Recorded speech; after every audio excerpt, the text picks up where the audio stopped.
We are live. And something is off about this Trey Lance. Yeah, man. Don't smell right, bro. Don't smell right to me. Don't smell right to me. Some don't smell right. Ooh. Ah, man. And to be honest with you, bro, this is what I love about our community with the collaborative effort. You know what I'm saying? Just putting our thoughts together. And it's not about being right or wrong. It's just about putting our ideas together to see what is the thought process of Dallas Cowboys, man. I'm excited for the show tonight. I'm multitasking fan right now. I'm doing my fantasy draft, my big league, my big money league, man. So if I seem a little distracted, man, I'm still here with y'all, man. But we're going to cook tonight. Hey, man, this is worth it. And then shout out to J Tuck, man. He done woke me out of my sleep again with some more. God, yeah. Like... Man, I'm talking about J Tuck be sparking some stuff and we were just having us a conversation. He was like, yeah, man, I was listening to the interview with Jer. Mm-hmm. Oh, man. And then I went and listened. I was like, oh, no. Mm-hmm. So I can't wait till we get into this together, bro. Yeah. Yeah, we finna rock this. Because, listen, we not talking bad about Trey. We're not talking bad about Dak. But also, when it's smoke, there's fire. Right. So, I'm trying not to overthink this either. I'm just being honest. I'm not trying to overthink this. I'm trying to be fair in my head. Right. You know, I'm trying to really try to think through all the angles. But when stuff ain't making sense, we gonna talk about it. Sense. Right. Yeah, we gonna just talk about it. So this is going to be a very, very interesting show because I promise y'all, I'm cold at research by myself. I promise you that. I promise you, Tuck Code don't need me for nothing. But when we come together, our powers combined. Oh, God. I swear we'll find Elvis and Tupac. This is what I was saying, man. A lot of it, is kind of me just putting my thoughts together and getting like a little small idea and sparking it. But once Boss gets a hold of it, man, it's a full blaze. Once Boss get a hold of it. Oh, man. I can see it in your eyes yesterday, man. Like when we talked to you and we talked to the phone today, I was like, Boss got that look in his eye, man. Oh, man, and listen, yes. Because I ain't gonna even lie. Yesterday, I wasn't getting it, Tuck. You feel me? Just keeping it real. I wasn't all the way with you on the wee woo. Oh, you see this guy? Number one bullshit guy. He do the wee woo. I wasn't, but after listening close, I was like, God, dog. Woo. Mm-hmm. Yeah, man. And that's what I'll say, y'all. It kind of sparked this because, like I said, if you follow my channel, which you should, right? The very first video I dropped about Trey Lance, I was saying, hey, this is about upgrading the quarterback room. Yep. It was a good move. But then Jerry started talking, and I sat and watched that interview, and I said, oh, this is a little bit different. And this is what kind of spun me, which we're going to talk about tonight. Yeah. So shout out to J Tuck, man. He done started something. This does not mean we're not going to win the Super Bowl. Oh, This doesn't... This got no impact on our season this year. I mean, everything remains the same. Yeah. But I think for Cowboys fans, it's kind of interesting to know, like, okay, where are we really headed? What's really going on? Right. Because a lot of people, they seem to be confused about everything that transpired on Saturday. Yeah. So we go get into it, man. All right. Here we go. All right. Let's turn everything on. And we go break this down, man, because it's interesting.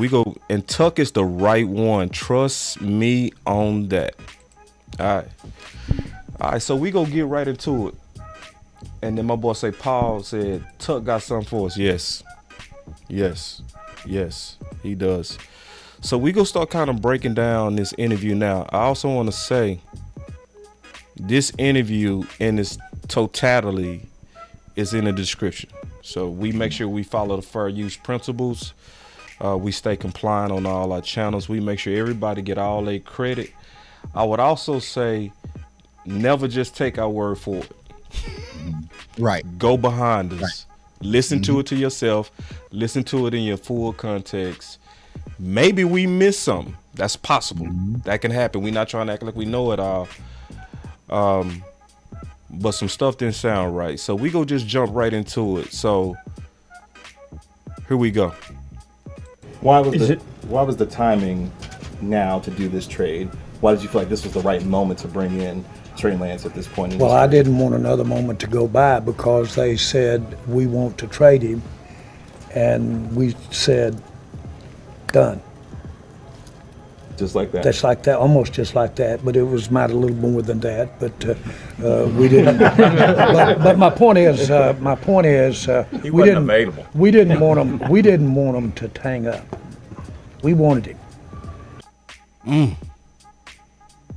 Yeah, so that's not it. We go play clips by clips and we go talk through it. Here we go. This is another clip that was very interesting. Check it out. Okay. Jerry, can you go ahead and talk about what the acquisition of Trey Lance means for this team this season, but then also going forward after this year? Well, he gives us an opportunity to do what we would always like to be doing.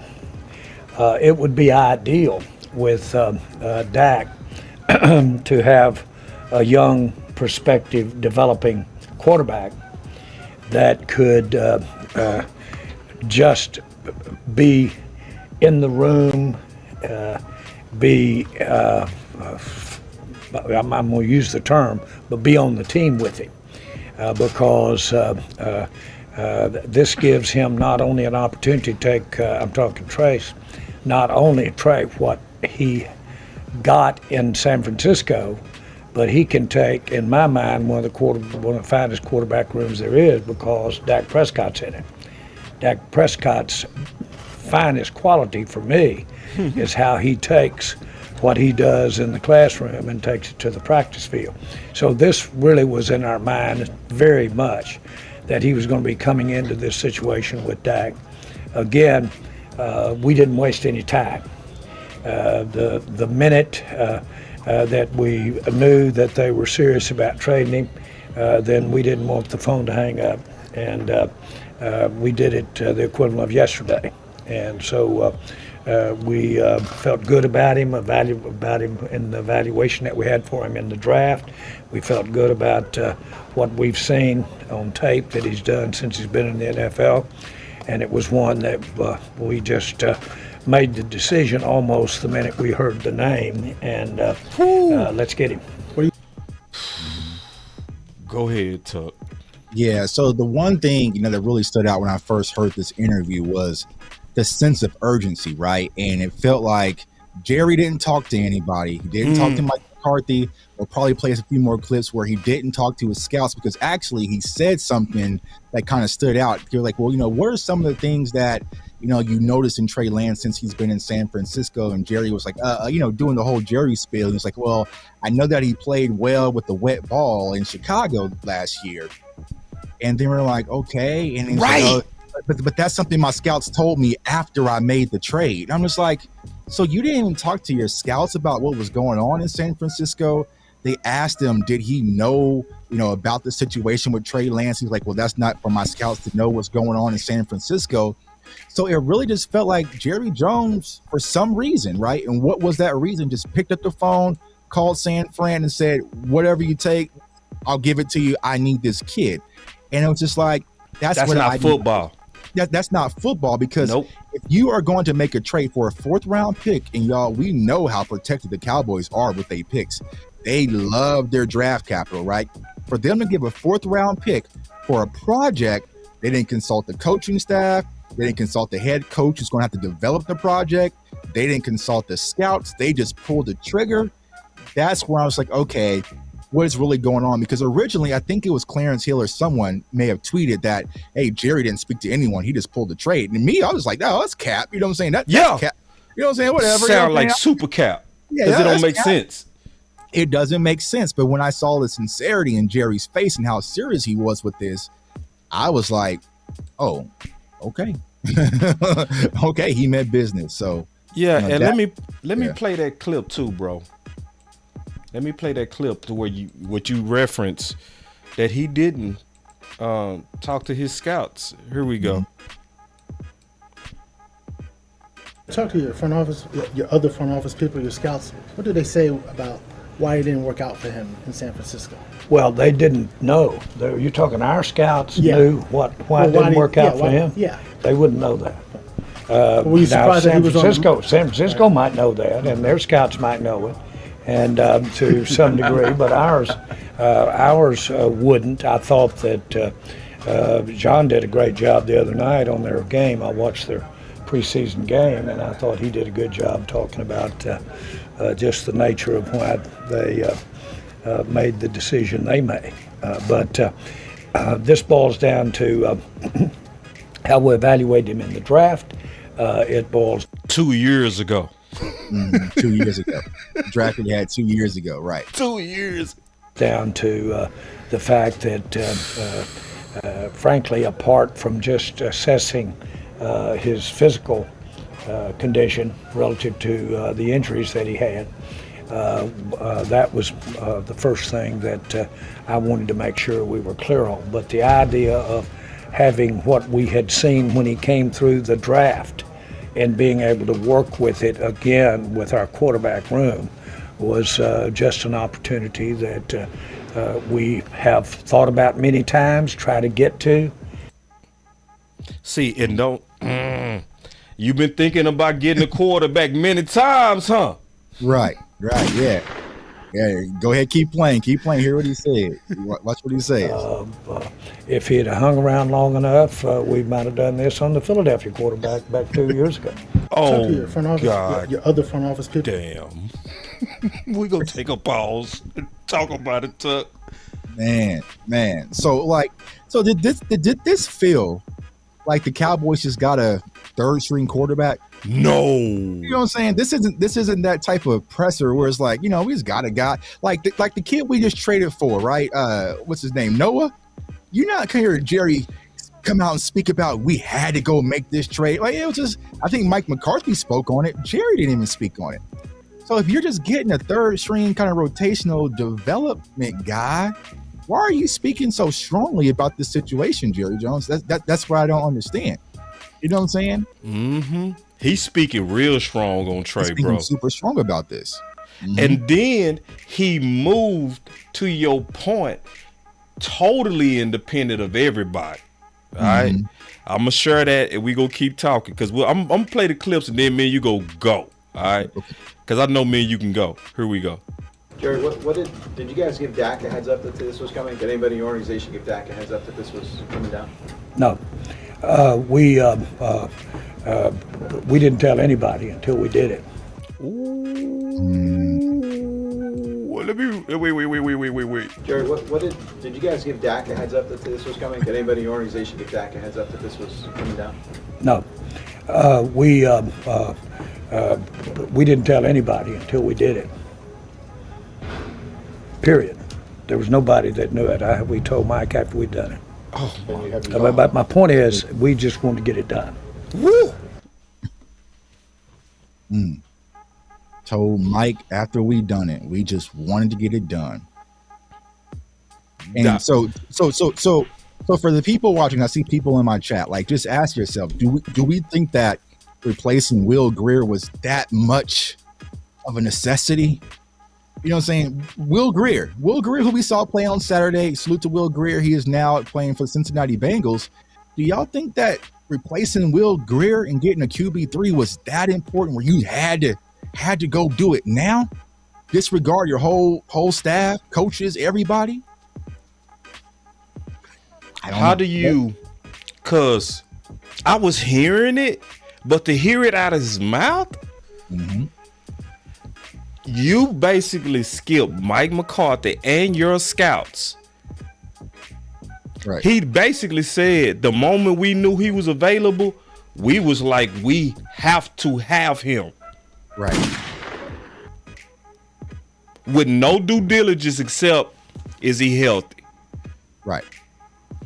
You haven't even looked at him for 2 years. Limited reps, limited exposure from playing in the NFL, right?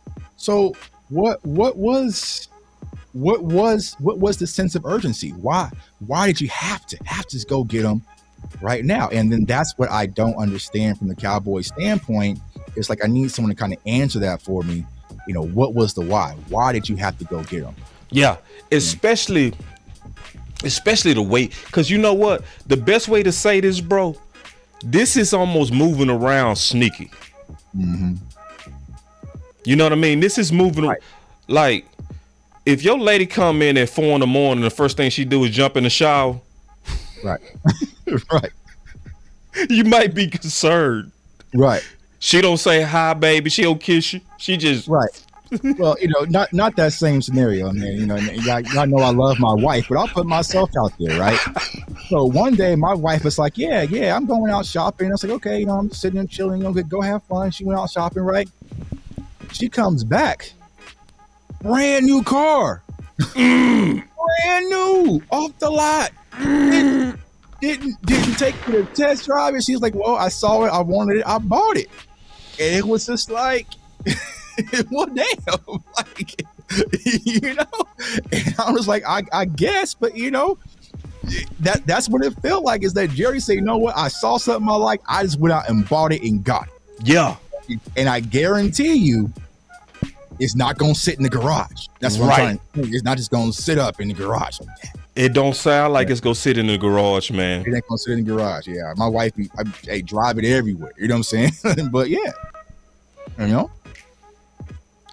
See, now check this out, cause we go play this and we go keep talking. Just we unraveling this a little bit by little bit. But when you break down some of the stuff he was saying, it was like, oh hell no. Sleeping. So check this out. On it, but again, my point is that this, we view it as an opportunity. We view it as an additional part of this team that could pay dividends this year, but certainly when we look to the future, will pay dividends.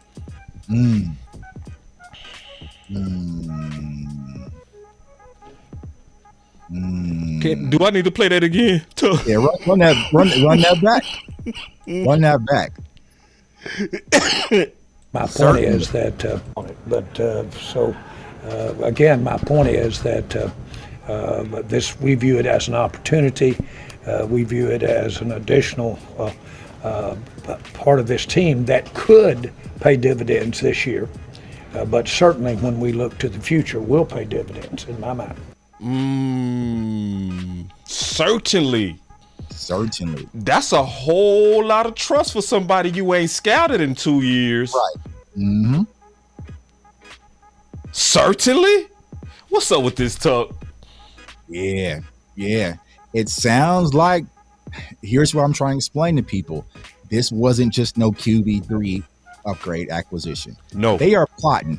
Now, will it work? I don't know. No. Y'all know I love Dak Prescott. He's right here on my screensavers. Y'all love. I'll throw hands over Dak, right? Yeah, and he but for real. We know this team is willing to do negotiations loud, nasty, and public.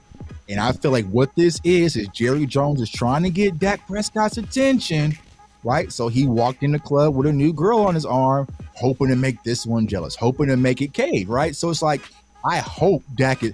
Do I think that Trey Lance is better than Dak Prescott? Absolutely not. Y'all know. You know what I'm saying? This is us. You know what I'm saying? We family. Y'all know I'm not that stupid. But I'm talking about from the way this man is talking, he is plotting. And there's another video that you're going to say here in a second where he said the one thing that he liked about Trey Lance was his contract, the terms of his contract, and also there's going to be more money to provide Trey Lance next year. And I was like, why would you do that for a developmental quarterback on a rookie deal? Like, you know what I'm saying? So we're just reading what Jerry's saying. We are just breaking down the interview. This is not Jay Tucker, Boss Cowboy, just making up things. We are playing the clips. We are playing the interview and trying to dissect what is he really talking about. And when you break down what he's really talking about, it doesn't sound like just a QB3 acquisition, y'all. Nah, it sounds like he up to something. I mean, when we went and got Jonathan Hankins last year, was he speaking this passionate? I don't even think Jerry Jones spoke like this when he got Cooks and Gilmore. Yeah. Did he say that when we got Gilmore and when we got New England on the line, like I had to get this, and those were needs. Like QB2 was a need. Like, I mean, CB cornerback 2 was a need. Wide receiver 2 was a need. Yeah. You didn't speak this passion about those two. You know, perennial Pro Bowler, All Pro, and Stephon Gilmore. You know what I'm saying? Nope. And you spent more for Trey than you did for those two. Yeah. And see, that's the thing. Right. Yeah. It's the fact that they gave up a fourth round pick. See, you got to think about it. See, not you, but everybody else. A fourth to Dallas is like a first or second.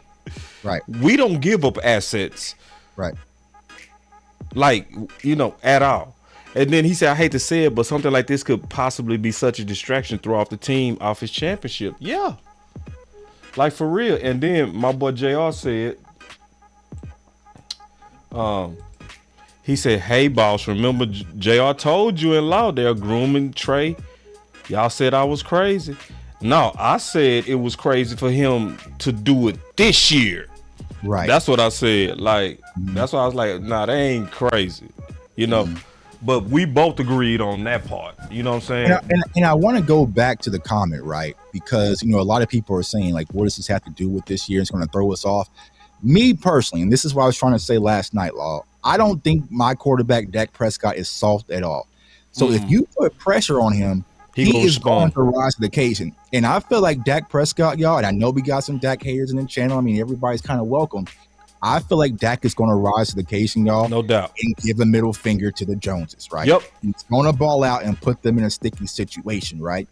But if it doesn't happen and they start playing hardball with these negotiations, then they're going to be possibly next year is when the craziness will start. And so I think that, you know, for Dak Prescott, all he has to do is come out and be who I know who he is. I know who Boss knows he is, and a lot of people know who he is.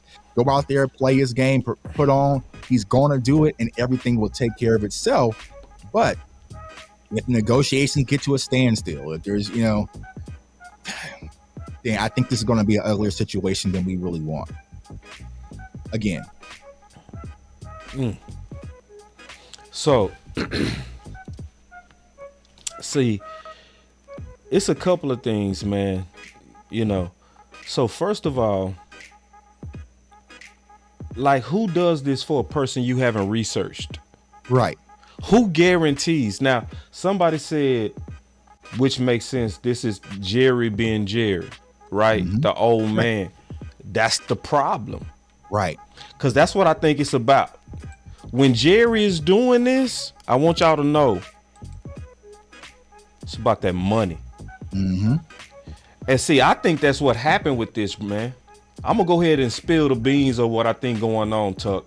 Go ahead. I think they make so much money off publicity that they will want to create the distraction for the money. Because Colin Cowherd said that in 2016, the Dallas Cowboys made on publicity around $250 million in 2016. And that's when he was trying to take out Romo. So, like, for instance, whenever you had these QB controversies and stuff like that in Dallas, everybody watched that stuff. For real. It's big news. As the star turns. As the star turns. Perfect example. I'm going to show y'all real quick. I'd rather show you than tell you. Should I just show them, Tuck? Yeah, let's go ahead and show them. Like, for instance, let's go back to what was happening with Cooper Rush. Y'all remember all the publicity that was going on this alleged QB controversy because Cooper Rush was 4-0? And everybody was talking about it? That's that publicity that makes them a ton of cash. And remember, Boss, when Jerry Jones asked about it, what did he do? He fed right into it. Yeah. That's why it wasn't about football, in my opinion, Tuck.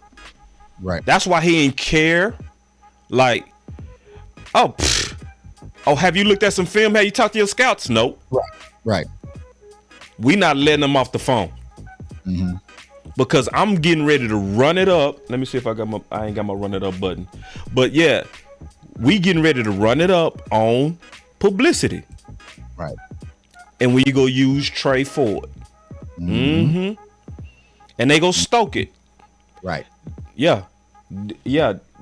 Cause see, we talking about $250 million they made off controversy. Right. So you ain't gonna run that same play, Tuck? Mm-hmm. Right. I think that's what it's about, bro. I think it's about the money. Yeah. Cause it's goofy. Like if you really listen to it, it's not making sense. Mm-hmm. So I'm gonna show y'all where he clearly was contradicting himself. So check this out. Listen. On it, but again, my point is that this we view it as an opportunity. We view it as an additional part of this team that could pay dividends this year. So he said in one breath, it could pay dividends this year. This is now the same Jerry Jones. All right, we got one more. Jerry, one how more. can he help you this year? How can he help you this year? There's a certain packages he can get on the field, things like that? Well, he will come in, and I candidly, as far as I don't want to plan on, count on, or wish for help from him this year. Wait. Right. Same interview. Right. Same interview. Yeah. So why you got two different answers? Right. Right. Clearly. So what you up to? Mm-hmm. You know what I'm saying? Because one second he was going to help us this year, but then pay dividends next year. But then it's like, so So he's bouncing back and forth, and here's the gears are spinning. And I was thinking, like, I saw Stephen Jones standing back there, like, bro, you might want to grab the mic, like, you know what I'm saying? Because Jerry Jones is kind of fumbling right now. So it's like, you know, like I said, y'all, I think that Dak is going to rise to the occasion. Dak came under pressure, tremendous pressure when he came in as a rookie. He's been dealing with this, and I love Dak Prescott so damn much, y'all. I just drafted him as my quarterback in my fantasy league. Congratulations. Thank you. So this boy's multitasking. Get it, Tuck. Multitasking. But yeah, I just think that Dak is going to rise to the occasion. But I just think that Jerry and Steven right now, they playing a dirty public game for publicity, pressure, leverage, negotiation tactics, because what they're trying to do is they're trying to bring Dak in, sign him long term for a team friendly deal, and this was kind of their get back, their little jab. Like, okay, don't meet us halfway. I can go make you another one tomorrow. And knowing the Dak Prescott that I know, he's gonna say, okay, bet. He's gonna bet on himself. He's gonna go out there and ball and continue to raise the price and push the Cowboys back into a wall, because regardless, his money's gonna be guaranteed regardless. So Yep. And that's exactly what I think it's about. Everything that you just said. Right. So let me kind of go through that just a little bit, to echo Tuck, just to go in history a little bit. In July 16, 2021, Stephen Jones admitted that his biggest mistake was not paying Dak the first time. Mm-hmm.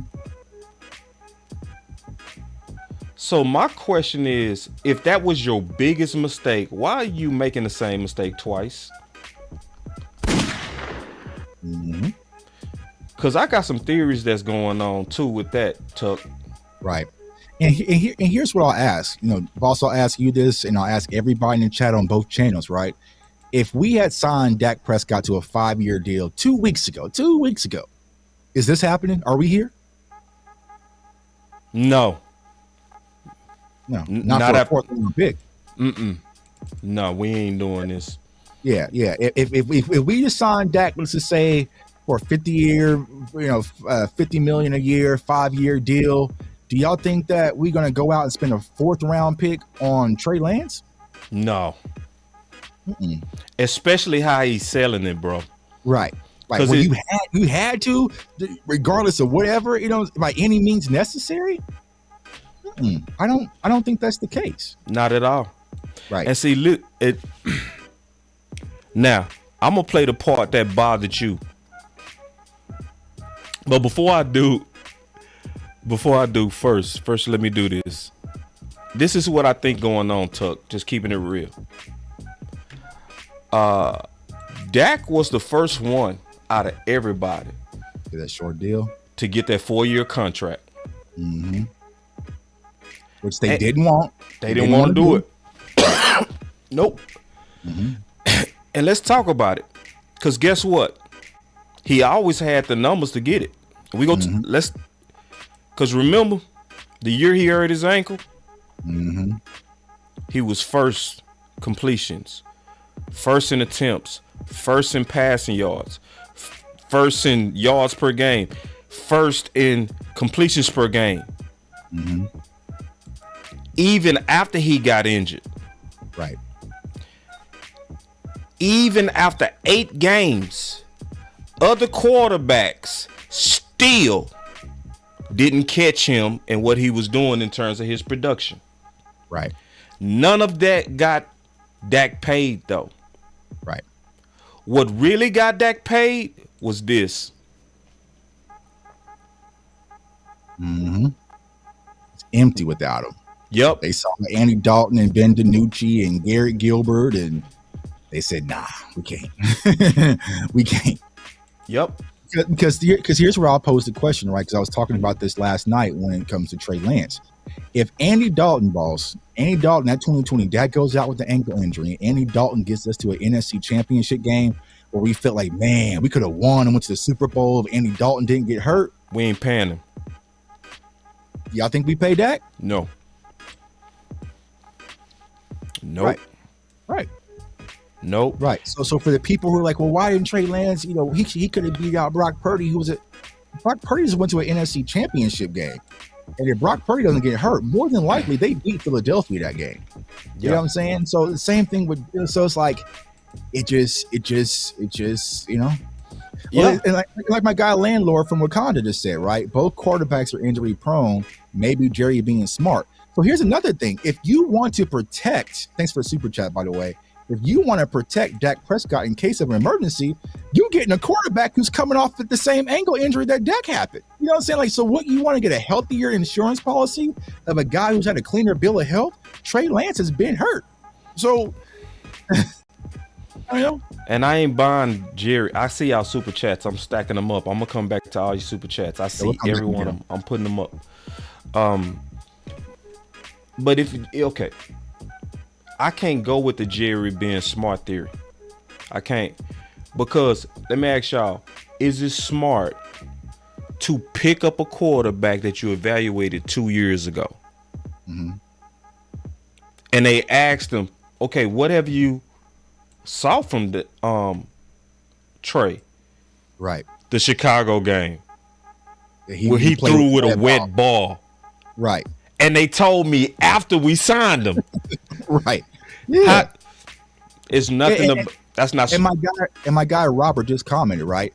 Will Greer has not only had more play experience than Trey Lance, he's been more healthier than Trey Lance, and he's been in your system. We saw on Saturday what Will Greer could possibly be if you give him the right offensive coordinator. So why was he the issue? Why did Will Greer have to go? And then the very next day, Mike McCarthy says we will welcome him back on the practice squad. Was he that much of an issue that we had to upgrade him for a 4th round pick, y'all? Yeah. And then it's also opposite of what most teams do. Most teams ain't trying to drive major competition into their organization. Like, look what they did with Jones in New England. What they do? They ran Cam out. Right. Not because of the talent. They clearly said Cam voice is too big. Right.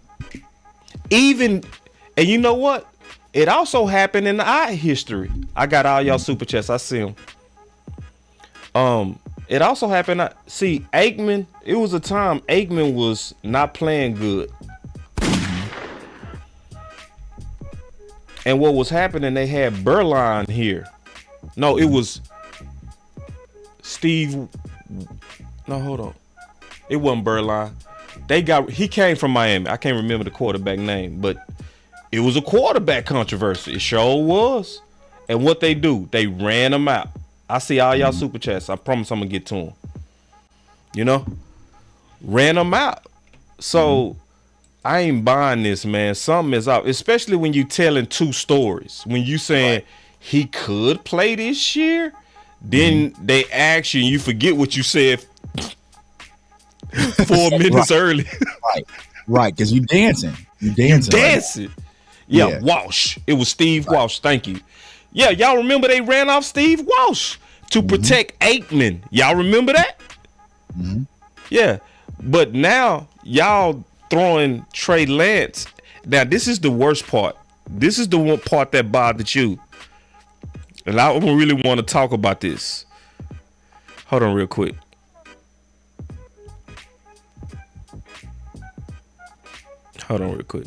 Oh, here we go. Ooh, listen to this. Jerry, I know you can still have a whole season to go. We don't know how much we're going to see of Trey on the field or not, but have you given any thought to the fifth-year option at this point? Hey, T. Hey, bro. You ain't got to announce you leaving, bro. If you go leave, just leave. And you from my hood. I've been peeping how you been acting, homie. Like, you from my hood, and just what Smoke D said, it be the ones from your hood that be the worst ones. You be showing out, homie. If you gotta act like that, just leave, bro. For real. Like, you ain't gotta announce to everybody you out. Just leave. Just because you don't like what we saying, you ain't gotta say nothing. Just deuce. For real. It be the ones from your own hood, man. The crazy thing, bro, it ain't even what we saying. We just bringing out what he's I'm playing what he playing. It's just he don't want to hear it, so he out. Oh, okay, bye. Bro, you can do anytime, bro, without announcing to the world. That's a nuisance, and that's low key hating.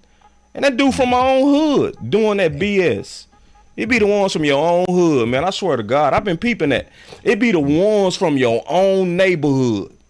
Right. Yeah. Like showing out. Oh, I'm out. Bye. Okay, deuce, homeboy. But anyway, back to what I was saying. And I see all y'all super chats. Trust me, I'm stacking them. But yeah, now the worst thing was this clip. Let me play this clip. I ain't mean to cut it off for that dude. But check this out. Now, this is crazy to me. Check this out. No. What you guys going to do there? No. I mean, we're Jerry, I know you can still have a whole season to go. We don't know how much we're going to see of Trey on the field or not, but have you given any thought to the fifth-year option at this point and what you guys are going to do there? No. I mean, we're excited about having him, and we're excited about the terms of his agreement, and we're fully aware of. Excited about the terms of his agreement. Yep. Having him, and we're excited about the terms of his agreement. And we're fully aware that we've got more money to invest in him next year, and more money to invest in him next. So before everyone says I'm out and that we've been conspiracy theorists, I'm gonna sit back. I'm gonna do my fantasy draft. Y'all tell me, what does he mean by more money to invest next year into Trey Lance? And I ain't even finished playing that whole clip. That's just the start. Yeah. What do you run that back, boss? Maybe people man. That's what I'm saying, because they think that we making up stuff. And I'm out. I'm out. This was the 11-minute interview that I sat back and watched, where I was just like, y'all let me know in the chat. Does this make sense? No, it ain't making sense, bro. It ain't making sense. You, cause see, put it all together, and we go play the rest of it. So you ain't scouted him in 2 years, but you're already talking about being ready to pay him. Oh, hell no. How does that make any sense, Tuck? Don't make a lot of sense to me, bro. It don't. Like, why are we even talking about payment for a project QB3 that we just got? Right. Like, that shouldn't be in the top of your mind right now. Right. You know what I'm saying? Like, Are they? I mean, because if we being honest, notice Noah, whatever, who we just traded for, his contract coming up quicker than Trey Lance. You know what I'm saying? So what are we doing here? It doesn't make sense, y'all. And this is what I'm saying. It's like I'm not trying to create controversy or be a conspiracy theorist. It don't make sense. These are and this is the thing, right? Because a lot of people don't know. I have a degree in journalism. I just as a minor, right? Yeah. But like, if you're sitting there interviewing someone, you have to ask that second follow-up question, like, okay, what do you mean by that? Tell me a little bit more, like, but they kind of let Jerry just go. And that's why he gets off on tangents. Like, so when you say, whoa. So when you mean by invest money until next year, Jerry, tell me, what do you mean by that? Right. You know, no follow-up? That would have been my, like, okay. Okay, so Trey Lance has 3 years left on his deal? 2 years, including an extension, right? So you said invest money next year. Like, what do you mean by that? Yeah, bro. Like, yeah, bro. Oh, you see this guy? Number one bullshit guy. He do the wee woo. Yeah, and see B Bird say thanks for this show. I ain't crazy. Hey B Bird, listen. I ain't gonna lie. Hey. At first, I was thinking this is about football, but then Jay Tuck done called me. Say, boss, check out this video. I was like, and see, and this is what I love, y'all, about our YouTube community, because I feel like with Boss, people on the Boss side, y'all know the extensive research that he does over there. People on my side, y'all know the extensive research we do over here, right? So if you go on Twitter right now, Jay Tuck is the craziest Looney Tune in Cowboys Nation right now, because I'm asking questions like, what does Jerry mean by this? And it's just nothing. Trey Lance ain't gonna touch the field until next year. If even like, wouldn't this make y'all more upset as Cowboys fans if we spent a 4th round pick on a guy and he never touches the field for the next 2 years? Right. Y'all mad over Kelvin Joseph for just being on special teams and getting a few reps. But y'all be okay if we trade it and got use a 4th round pick to get a guy whose intent is to never touch the field at all? Nah, it don't make sense. And I ain't even keep playing it, Tuck. It's get worse. It get worse than that. And then my boy say, why y'all letting Jerry wire y'all up like this? The point is, this is what I'm saying. This is my brother Jay Mitch. This is my point. Now, you want to do this now? That's my point. It's not about wiring me up. It's about why you want to talk like that going into the season. Right. We were perfectly fine going into the season. We had the little bump with Sam Williams. Okay, we can swipe there in the rug. And Jerry said, you know what? I got something for y'all. Boom. Grenade. Quiet all season. Magnificent all season. The trades, the draft, the acquisitions, re-signing Dan Quinn, moving on from Kellen Moore. Everything was going good and quiet, right? And that was why a lot of these networks was reaching for every little thing about Dak Prescott and the interceptions, because they wasn't getting enough to really gravitate to when it came to the Dallas Cowboys. And Jerry Jones said, you know what? I got y'all, bro. And then my boy say, Tuck was just with this move 3 days ago. I like him. I'm still with the move. I like the move. Oh, I'm not against the move. What we saying is something is off. That's all we saying. No. Oh, no. I'm 1,000%. I like the player. Yeah. Right. But it's just like, okay, what's the plan? And here's the problem. People think when it comes to this move that this is just a guy who's going to be 3rd string. He's never going to touch the field. He's going to take 3 years to learn the NFL playbook. Like, there's those people. There's tons of them. I mean, respected ones, right? Me, I'm saying, no, they got a plan. They got some kind of plan for this kid to be on the field, and he'll probably start this year. That's what I'm saying. But I'm still, no, make no mistakes about it. Make no mistakes about it. It's the why, right? For those who work in sales, always start with why. Why? Like, okay, why did you really make this move? Why did you really make this decision? And that's what we're trying to solve right now. It's not about the move. I love the move. Yeah. I'll put it like this. If we could trust this was about pure football, this would be great. Right. But the problem is, when you listen to Jerry, you start realizing, this is not just about football. Right. Yeah. Just listening to him. What's the intent? What's the intent? What you doing? Mm-hmm. Right. What's the real intent? That's what we're questioning right now. That's what we question, not the player. Yeah, and then and Tuck, I want to talk about something, bro. I've been peeping Dak, bro. Dak seemed like he low-key pissed at the front office. I feel like he is too. You know, the main reason I say that, you remember Dak used to be perfect in his answers back in the day. Mm-hmm. They would say, what's your thoughts on Amari Cooper? What he would say, hey, that's above my pay grade. Right. But see, now, what did they say? What did he say when they asked him about Zach Martin? Pay the man. Right. Mm-hmm. And now he walking around with a Zeke jersey. You know what I mean? Mm-hmm. I'm seeing signals like I think Dak feel like he been disrespected. and you know who is the person to be alongside Dak Prescott with this? Mike McCarthy. Hey, bro, don't worry about it. They did the same mess to me. They did the same mess, bro. You know what I'm saying? They can put that chip in his shoulder, put that battery in Dak's back. You know what I'm saying? Don't even worry about it, bro. We got this. You know what I'm saying? We got this. You know what I'm saying? They was trying to get me out last year. They were sitting here and plotting with Kellen Moore. Don't even worry about it, man. We're going to run this offense. We're going to go through you. We're going to light things up, and we're going to put it back in their face. How do you think Dak feel? Some people, my boy said, what's the point? Okay.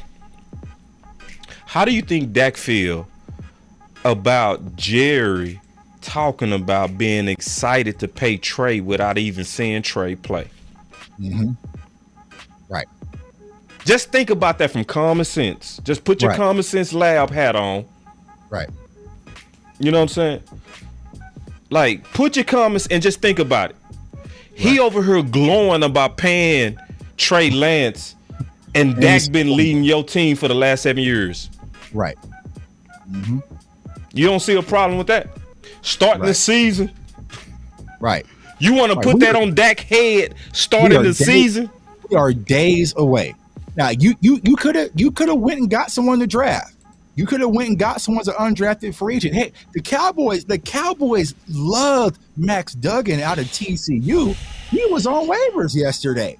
You could have got your project there, kid out of Fort Worth, got your guy, brought him in for free.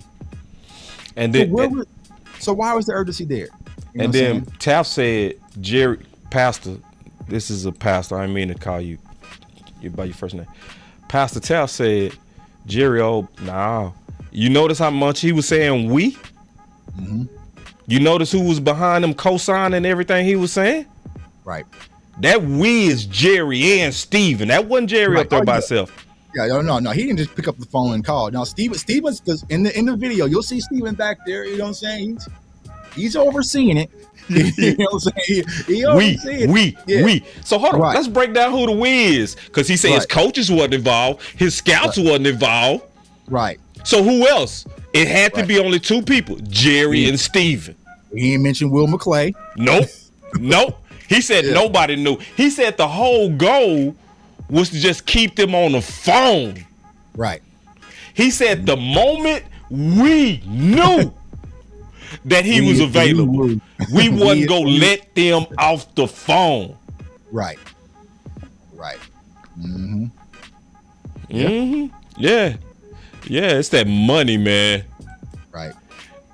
And I think see, I want to ask you this too, Tuck, when I was bringing this up, bro. Check this out. I was talking about this because now I'm starting to get into some conspiracy stuff. Hey, y'all need to get them likes up, man. It's over 300 something plus 50 people over here and only 99 likes, man. What in the is going on? Wait. Oh, hell no. Nah, y'all got to get them likes up, bro. That is wrong. You know what I mean? Yeah, get them likes up, man. Tuck is in here cooking. Bruh. You know? Yeah, man. So, but this is what I want. See, because I always said this, Tuck, and I'm just going to open it up to you. I want to get your thoughts on this. Dak was the first one to make them give him a 4-year contract. Mm-hmm. Right? Now, and I always said it made sense because they was able to get over on everybody except Dak. They got over on everybody. But then guess who woke up out the matrix this time? Mm-hmm. And it was probably because of Dak. Mm-hmm. Zach Martin. Right. Mm-hmm. So it makes sense to fight Dak on the business side. You feel me? Right. Because if we can get Dak to bend, we go get everybody else to bend. Mm-hmm. Mm-hmm. And I think that's what's going on. What's your thoughts on that? Yeah, I agree. I think this was, it sounds like a situation, y'all, because if you listen to Steven and Jerry talk, right, they said, listen, we've been trying to get Dak signed since spring. But they've been trying to get this deal done. Because I feel like what they're trying to do, to be honest with you, is free up money so they can go sign CeeDee Lamb, go take care of Terrence Steele, you know what I'm saying, kind of move money that way, right? But for some reason, it's not happening, and it sounds like Todd France and Dak might want to get back to the market. You know what I'm saying? Hold on real quick. Hey, man, kick T out. Yeah, kick him out. Yeah, I'm sick of him. Get him out of here. Shooters, Right. handling him, man. Get him out of here. I'm sick of him. Right.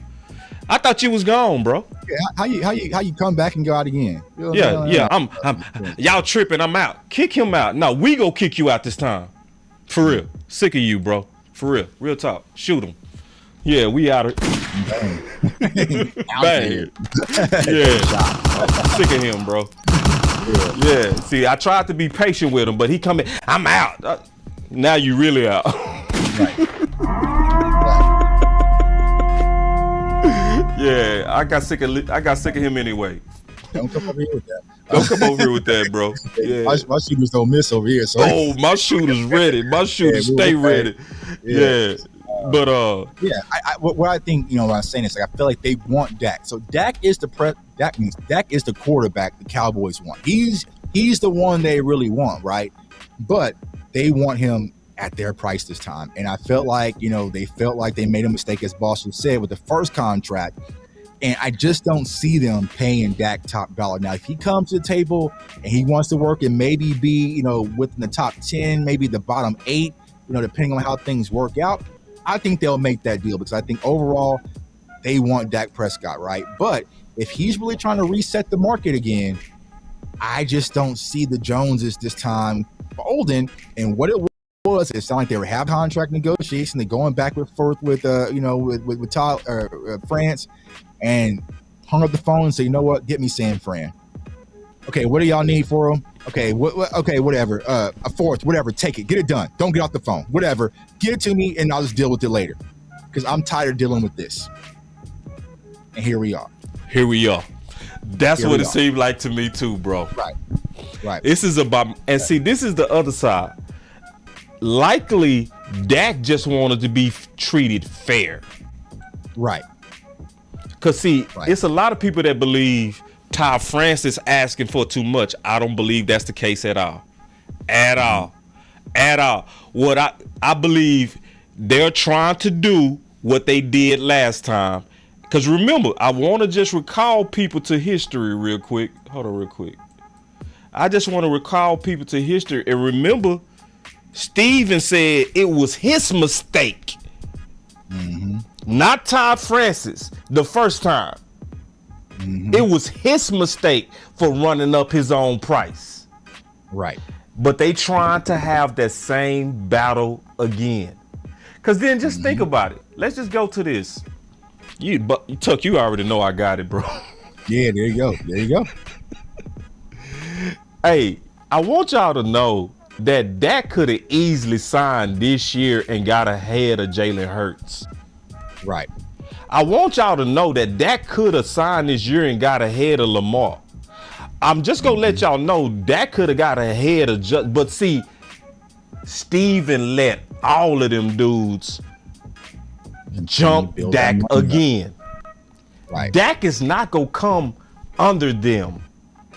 Right. Especially Herbert and especially Jalen Hurts. What's your thoughts on that, Tuck? Yeah, I agree. So, if you go back to that list, right, he's right now at 40. So on that list, he's kind of in the middle half under, Stafford and also Josh Allen, kind of right there, right? Yeah. So if you're looking, let's say, for instance, this is 2 years down the road. You're looking at $60 million possibly. Yeah. $60 million. If they keep waiting. If you keep waiting, and here's the crazy part, y'all. Dak has the leverage where he can wait because he's going to be due $59 million next year if he does nothing. Right. You know what I'm saying? So he's at the situation where it's like, okay, I can sit back and chill. I'm going to get my $59 million next year, right? And then the following year, if y'all don't want to resign me, I'll go somewhere else. And the price market for this quarterback room was going to be upwards towards $60 million for 4 to 5 years. And go there.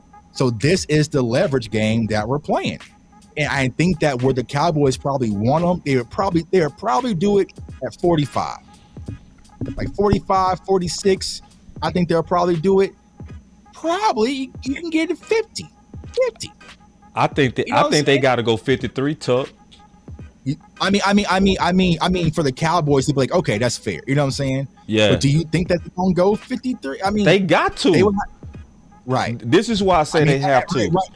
Right now they do. Right. Yeah, because like when you looking at the quarterback market, it's a trend with it. Every quarterback basically surpasses the next one. I see people in the comments saying Dak ain't deserved it. Y'all still ain't figured it out. It's not about being the best. It's about being next. Right, being next. Because look who's up there, right? Look who's up there. Kyler Murray, right? 46 over Dak. He ain't deserve it. He ain't deserve it. He got it. What Russell Wilson do last year? He ain't deserve it. He got it. What I'm saying? Yeah. Because he was next. Yeah. Right. He was just next. That's the key. It's just be next in line. Did Justin Herbert deserve it, Tuck? Nope, not at all. But he got it. He got it. He was next in line. He was next. So what Dak is thinking is like, hey, I just want to be next in line. You know what I'm saying? I just want to be next in line. And by the time it's my turn in 2 years, he has 60. And let me explain, because some people might not understand why. See, because we all got to know that agents recruit new talent based on being able to have a headline. Record breaking. So agents are always pushing to be even a dollar better than the next guy. Because if you got scans on the wall, I got Dak paid, highest paid right here when you come in my office, right? Then right next to him, Matt Ryan. Then I want another guy. All of them having record breaking. So when you sit down and talk to me and I'm your agent, I want my skins. And I want you to know I'm here to get you this, you know? Right. So that's what drives the market up. Is agents always trying to surpass the previous best. Did you have something on that? Right. Yeah, that's exactly what it is, because that's your skin. That's your plaque on the wall, right? Why you should be with me is because I got the highest paid quarterback.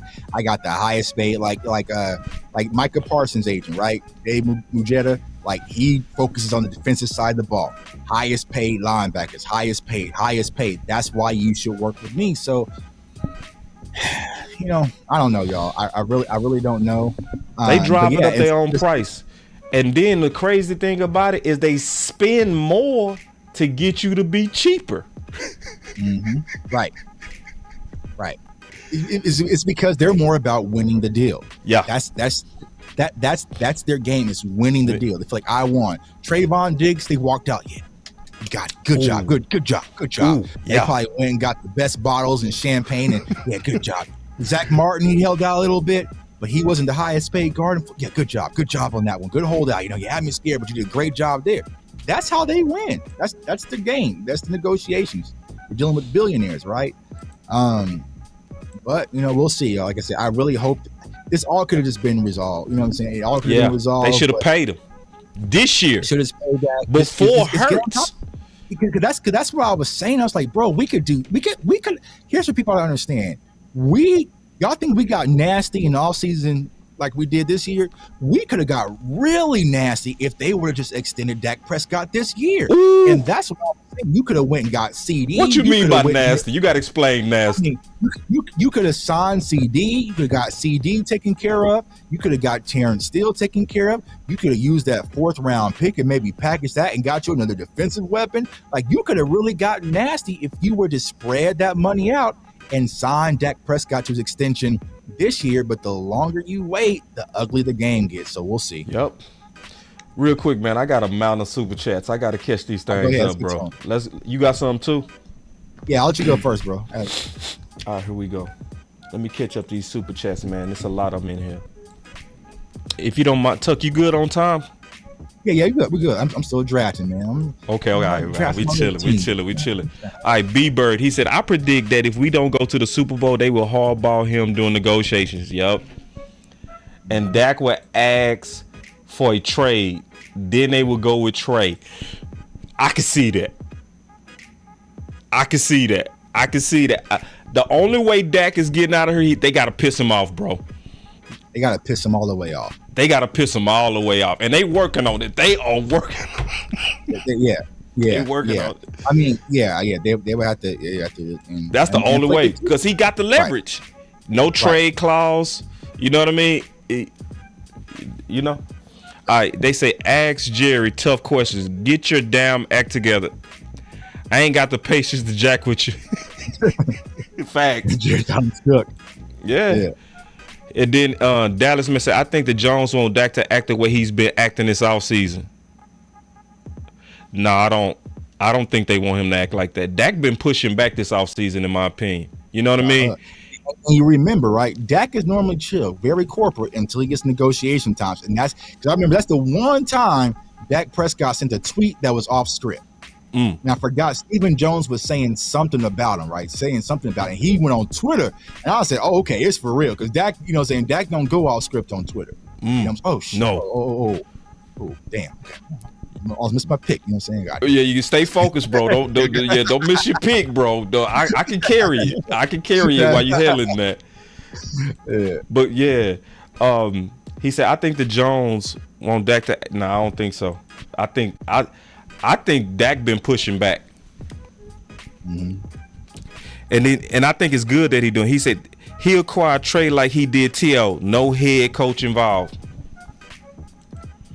Yep. And then B-Bird say, thanks for the show. I ain't crazy. Nah, you not. You not crazy. I'm not crazy. And this is why, like I said, once again, I love our community because it's independent thought, man. Y'all ain't got to think like group think. You know what I'm saying? So think for yourself. Put your idea, think for yourself. If y'all think we're wrong, go double check the work. We just showing our evidence, what we going off of. This is no. He posted a link. Go watch it for yourself and say, okay, we didn't clip it or cut it and make it anyway.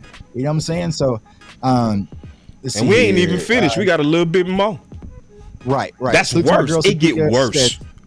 Yeah, let's get worse. Tuck, congrats on over 1,000 new subs. You're on the way to 10,000. Appreciate you, Sadiqa. We're trying to get that close 10,000. to 10,000. We are pushing. We are almost there. Like I said, when we get there, y'all got before next Thursday's for the opening kickoff of the season to go to the Cowboys game with me. I'm gonna pick 2 people. I always thought we all knew Jerry was lying. Seriously, yeah. I mean, Jerry just be talking sometimes, but sometimes it's true. Dak will get paid. I'm not worried. I mean, I hope. Yeah, I'm almost certain Dak go get paid, but they gonna make him messy before he get paid. Right. Which they always do. They like they to make always it do. messy. I don't understand, but that's just what they're doing. They're just making it messy. I kind of get it, honestly, because from a business standpoint, the more they put, it's like the Kardashians. The more you put your personal business in the street, the more you make. So most of us wouldn't put our privacy with cameras on us, but for the right price, right, right, you can see everything I'm going through. Right. So the whole show, right? Yeah. We talking about them boys made $250 million according to Colin off Dak, and that's just 2016. That means if you can give me 4 years of publicity like 2000, you made $1 billion off one person. That's also why Dak ain't going nowhere too, y'all. Right. They gonna pay Dak. They gonna pay Dak. Yeah. Because if you look at it from business, he generate too much money to let him go. Then we got us another super chat. I got about 6 more to go. He said, I'm sorry, but this keeps being brought up about my QB and about his interceptions. Why don't y'all talk about the best QBs in the NFL, Patrick Mahomes and his interceptions? Dak had 15 and Pat Mahomes had 12. They not going to do that, Curtis. See, you talking logical. You can't talk logical to illogical people. Right. They're not going to talk about Joe Burrows. They're not going to talk about staffers. They're not going to talk about anybody except Dak Prescott. That's it. They're not going to talk about Peyton Manning. You know, none of the people had Romo. A lot of people that had way more career interceptions. They just go talk about 1 year. And we can do this every year. What was the complaint year one about Dak, Tuck? Right. He Dink and Dak, right? Dink he and didn't take enough. Right. Yeah. So when he was winning and he had good stats, it was Dink and Dunk. It's just Dink and Dunk. What was year two? Right. It was year two was, so that was the year he can't lead a team, or he needs weapons. So, you know what I'm saying? Like, it's gonna always be something. And then when he took off and he had a bunch of stats, then it turned to it's garbage yards. It is. Listen, they go move the goalposts. Don't matter what.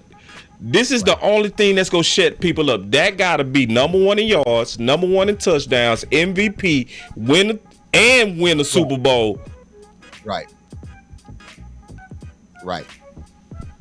And not win the Super Bowl. He has to win the Super Bowl MVP. But the defense carried him. Yeah. That was Mike. Yeah. That was Mike. That was the defense. You know what I'm saying? Like, so that. Yeah, y'all can ignore all that stuff. Like I said, this is really just trying to find out what's the why and what's the intent. I would say ignore them, Curtis. Real talk. Then he said, B. Bird said, Jerry's a narcissist. He got in his feelings hurt during negotiations. This is not a football move. It's personal. Right. That's why we started off with, like, bro, like, who gets on the phone like, hey, I ain't watched no film in him in 2 years. Right. But get it done. Just get it done, no matter what. What? That's emotion. That's emotion. B-Bird, that's the golden post right there. That's exactly what it was. He got his feelings hurt during negotiations. Todd France said something he didn't want to hear. He got emotional, picked up the phone and said, whatever, I'll show them. That's what it smelled like to me, Tuck. Right. Yeah. Yeah. Because, like, that's exactly what it smelled like. Here's the crazy part, bro. They didn't even let. So if you sat back, you could have sat back and analyzed and scouted Will Greer on Saturday, and like he didn't even get his third game. Like he didn't let him get his third game yet. Yeah. You know. Yeah. You know. And so, yeah. Anyway, then Lisa said Dak will get paid. Watch, I agree, because he gonna win. he gonna shut him up again. Right. And then Common Sense said this smells 2020-ish. But I think y'all points become more valid if Lance beat out Rush. We gonna talk about that. We gonna definitely talk about that Rush, because we gotta talk about that Rush. One-handed bandit said Jerry and Steven, they know they messed up again. Yeah, so that's all the super chats, man. I appreciate y'all. Now I can see some new ones if y'all put some in. I can see again. Don't forget that Jones made it ugly with Emmett. They make it ugly with everybody. That's what I'm saying. They do it ugly.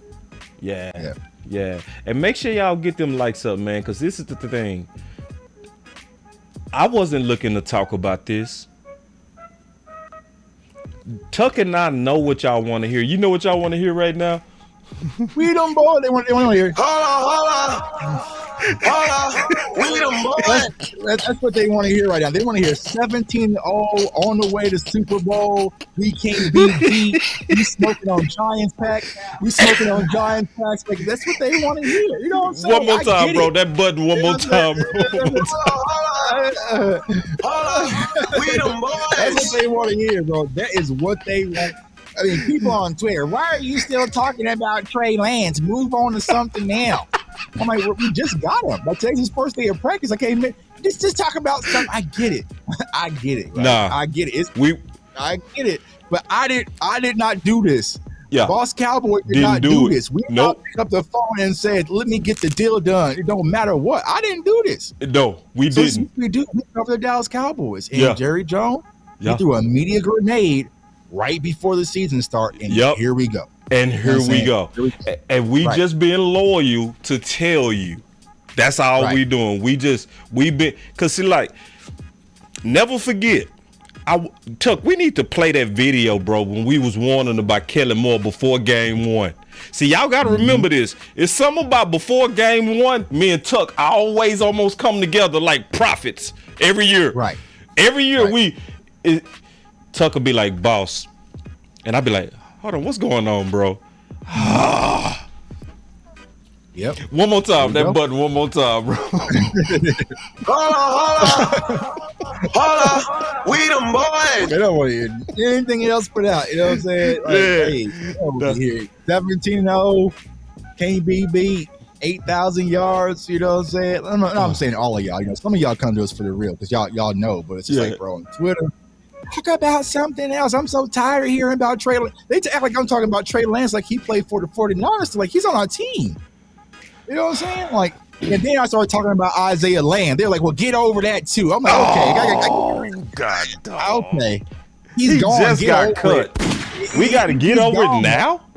He's gone. Get over it. Get to the season. Okay. My bad. My bad. Yeah. Yeah. And listen, we just doing our new media job. We doing our job. That's what's going on. And see, people, hold on. We got 400 people, only 228 likes. Mm-hmm. I don't know nobody else that's talking about this, Tuck. Do you? Mm-hmm. I don't know anybody else going in depth with this. Right. So, listen, y'all. That's the thing. It's like we don't just turn a blind eye. Just you know what I'm saying? Like, and that's the thing. And this is what I respect and I love about Boss. He's not afraid. I'm not afraid to talk about things that are uncomfortable. No. You know what I'm saying? It's uncomfortable. It is. You know what I'm saying? Like, it hurts. It's uncomfortable. It does. Like, you know what I'm saying? It puts us in jeopardy from content standpoint. Mm-hmm. I got a target on my back. You know what I'm saying? Like, all sorts of stuff because it's making people think and really kind of question, hey, what's going on, right? And it's an uncomfortable conversation. So I appreciate my brother Boss, man, because he has courage. And when we talk, it's like, you know what? Let's talk about it. I'm telling you exactly how I'm feeling. And if he disagreed, we would have banged it out. We would have hit the button, the horn, and went back and forth. You know, it was uncomfortable for Boss to go out there when no one was thinking about it and saying, now the Cowboys are actually getting this right with Zach Martin. They shouldn't just cave. Now, that's uncomfortable as hell, but everyone loves Zach Martin. It even made me uncomfortable. Yeah. You know what I'm saying? But Boss stood on that, and the Cowboys did. And what happened? Zach Martin came to a team-friendly deal. And the same thing for me with Jalen Tolbert and, you know, all these other players. So in order for us to create the content that you guys like and really follow us for and you want the truth, we got to have uncomfortable situations sometimes, and conversations sometimes. And then let me also get my boy Jay Tuck back on something, man. Jay Tuck, he be getting banged on for his stances. I want y'all to really understand that. Like when you speak truth, sometimes you can make enemies of people that's powerful. Right. I'm gonna put it like this. I saw somebody jumping Jay Tuck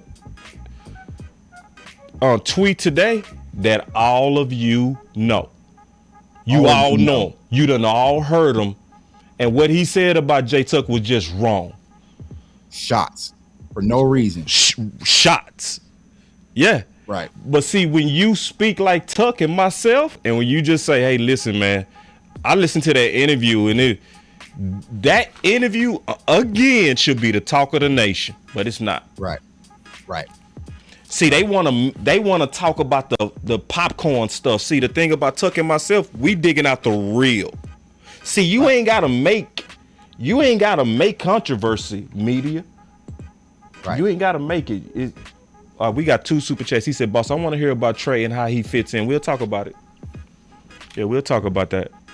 Because basically, from a football standpoint, Trey is a developing quarterback with way more upside than Cooper Rush. So if that goes down and he learns this playbook, he should be right now over Cooper Rush. We're going to talk about that. Right. Let me finish this.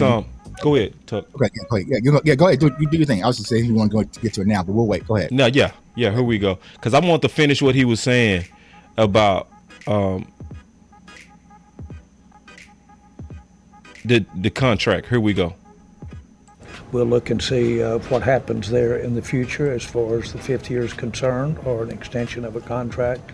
We hope it gets to that. Hope his evolving is at that level, and feel very good that it can be. But make no mistake about it, you sit around with your hand in your pocket and think about an opportunity or a situation like this, and it'll be gone. Listen again to what he said. invest in him next year, and we're fully aware that we've got more money to invest in him next year, and we'll look and see what happens there in the future as far as the 5th year is concerned, or an extension of a contract. Extension of a contract? You talking about wait. You talking about extending Trey Lance? Right. And Dak is waiting on an extension? Right. What? Wait. Right. Oh, hell no. Bruh. Right. Right. Tuck, what's up with that? Now here's what I'm gonna tell Cowboys Nation. Put yourself in Dak's shoes, right? You've been working for your company for 8 years, putting in work, right? And all of a sudden they hire some little young intern or whatever out of college, right? And then all of a sudden, you've been trying to ask for a raise, but then you hear, you know what I'm saying, in the cafeteria that this person who just got here, they already talking about giving them a raise and promotion. Bruh. You know what I'm saying? You're like, oh, not with my money. You know what I'm saying? Not with my money. So it's like, Bruh.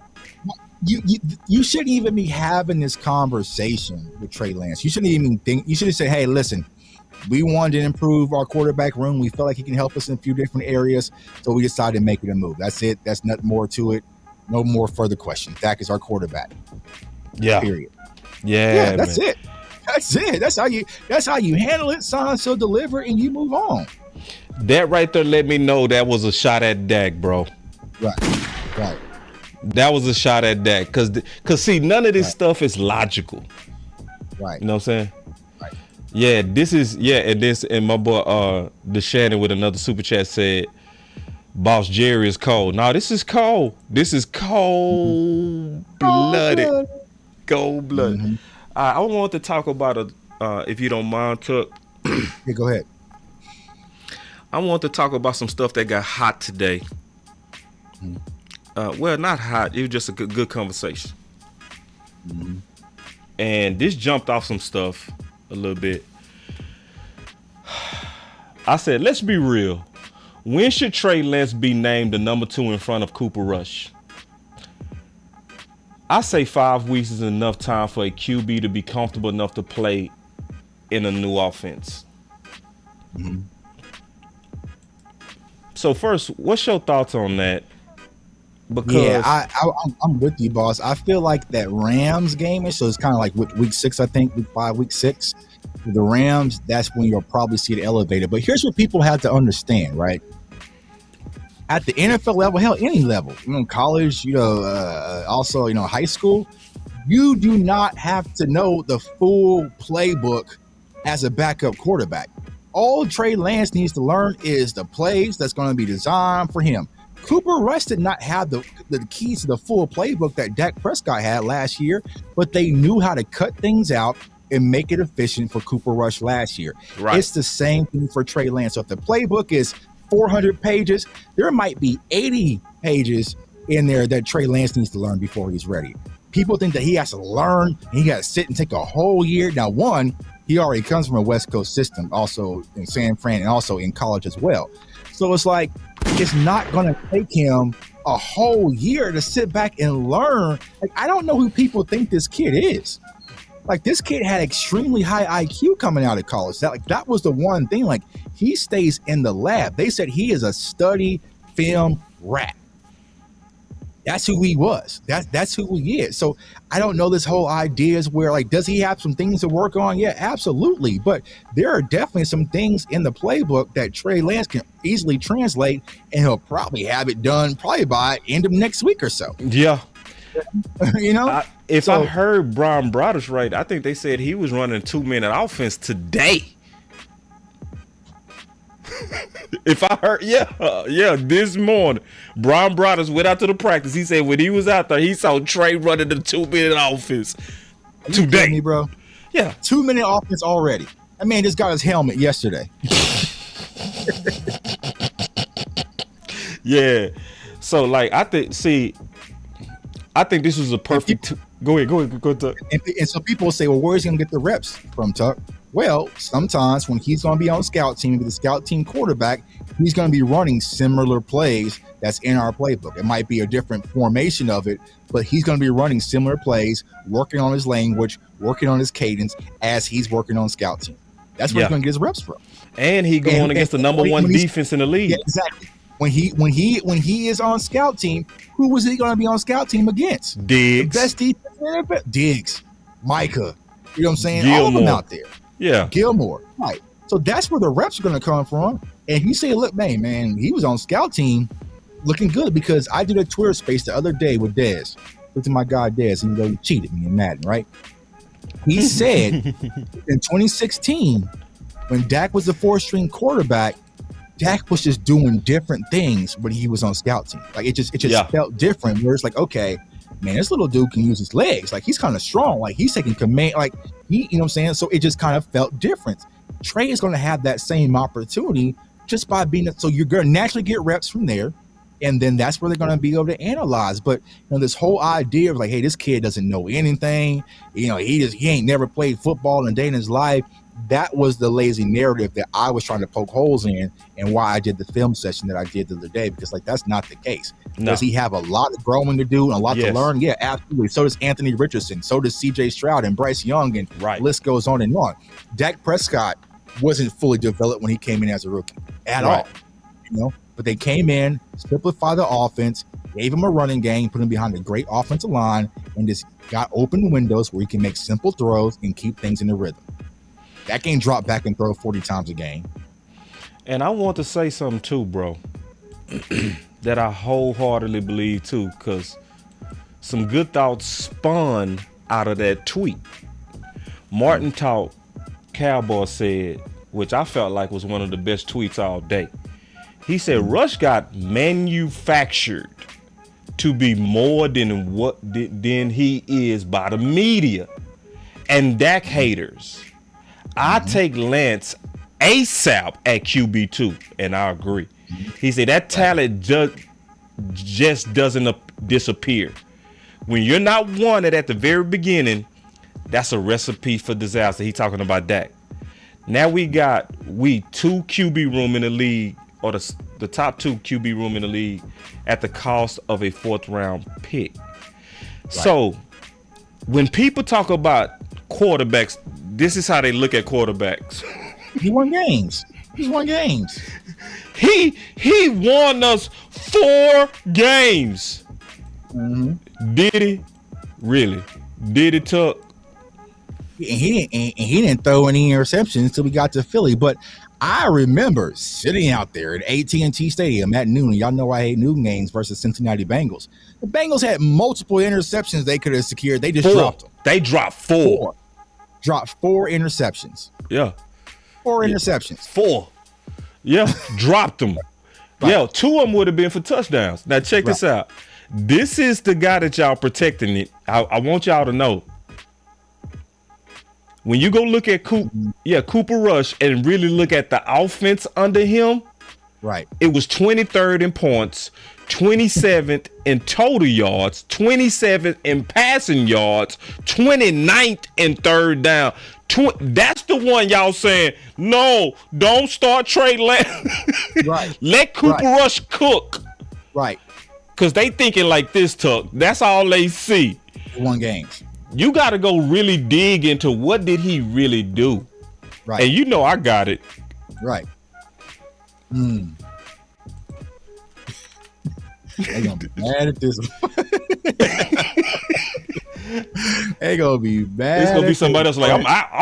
I'm tired of this. I'm tired of this. I'm out. So y'all protecting this? This is what y'all saying. Y'all want to start over Trey? The best thing I like about Cooper Rush is his passing rating. That's the best thing. It was clean when we was running the ball. Keep going up. Keep going up.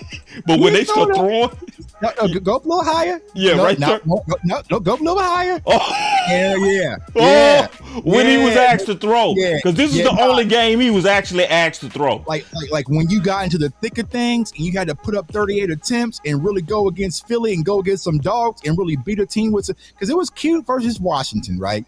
And he only threw 16 passes. I'm looking versus the Rams. He only threw for 100 yards, 0 touchdowns, 0 interceptions, so 3 times. So it was real cute then.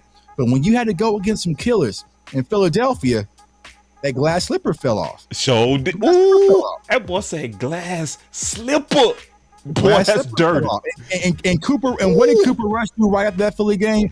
He handed them keys right back to Dak. He said, "You take this, bro. I didn't did." Hey, real talk. Hey, and let me tell you what I think was another tweet that was fired. I want to talk to you about it. From Wedge Buster. Wedge Buster came up with a good one today. Yeah. He said, "I think you hold firm and try to sell Rush off at the trade deadline." I agree. What's your thoughts on that? Hold on, I got a super chat. He said Cooper Rush drove the school bus in 35 miles per hour zone, right lane. That boy, cruise control. Hey, we ain't going no fast. We're gonna go right here, and it's hope we get a block punt, a block field goal, and change the game. But when it comes to Cooper Rush, people got to understand, Cooper Rush was a free agent this year. He came right on back. There wasn't no market. There's more of a market. Y'all see how quick Will Greer got scooped up? Cooper Rush didn't get scooped up like that. Yeah. No, go ahead. You cooking. Yeah. Cooper Rush didn't get scooped up after that 4-0 start. There wasn't teams lined up on the block like that. No. He came right on back to Dallas because there was no offers. Cooper Rush had 0 offers as a free agent when he hit the market. Will Greer got scooped up hella quick. After what he did on Saturday night, Will Greer got scooped up by another team. After what Cooper Rush did for 5 games, he came on right back. Claim. Oh, man, that was perfect. Dracarys.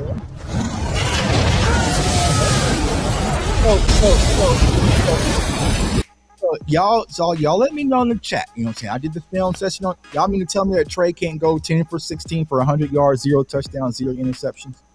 Not ready yet. My boy said, so you guys saying that Trey Lance would have a higher percentage against the Eagles? Yes. We don't. I feel like we'd have won that game with Trey Lance. Yeah. Cause see, my thing is this: is Trey Lance Dak? No. Right. But is Trey Lance already better than Cooper Rush? Yes. Right. And like someone just said in the chat, Trey Lance could give you 100 yards, but also run for 50 or 60, 2 touchdowns. This is someone who ran for 1,100 yards in one season before. So at the end of the day, if things hit the fan, Trey Lance is just going to take off. He's just going to take off. You know what I'm saying? Like, he can just take off and make things happen. He can extend the pocket and make things happen. Yeah, my boy Vincent say Trey Lance is QB3. Yeah, for now. For now. He absolutely is. I don't know why y'all protecting Cooper Rush. That's what I said, man. Let's take another look. Right. Like, this is what y'all protecting. But we won games, boss. Nah. Yeah. This is what most people see. This is what they see. That's what they see. He's not ready. Trey Lance is not ready to do that. This is what I see. Which really mean the defense won those games. It was only 2 teams that didn't allow 20 points in the first 6 games. San Fran and the Dallas Cowboys. Because the Cowboys knew, the defense knew, when Dak went out with that thumb injury, if we wanted to keep that season afloat, it's on us. They knew that. We played ball before, boss. We, you know what I'm saying? We've been there like, bro, we got to. And so plus, we had no wide receivers either. Like, you knew. And here's the crazy part, y'all. Y'all want to really hear the fun part about it all? Will Greer's actually had 2 camps and preseasons better than Cooper Rush. Bro. He outperformed him last year at camp. Y'all remember that clip when Cooper Rush was selling stuff all in the crowd? Will Greer has outperformed. Your developmental project, who was a 3rd-round pick, has outperformed Cooper Rush the last 2 years.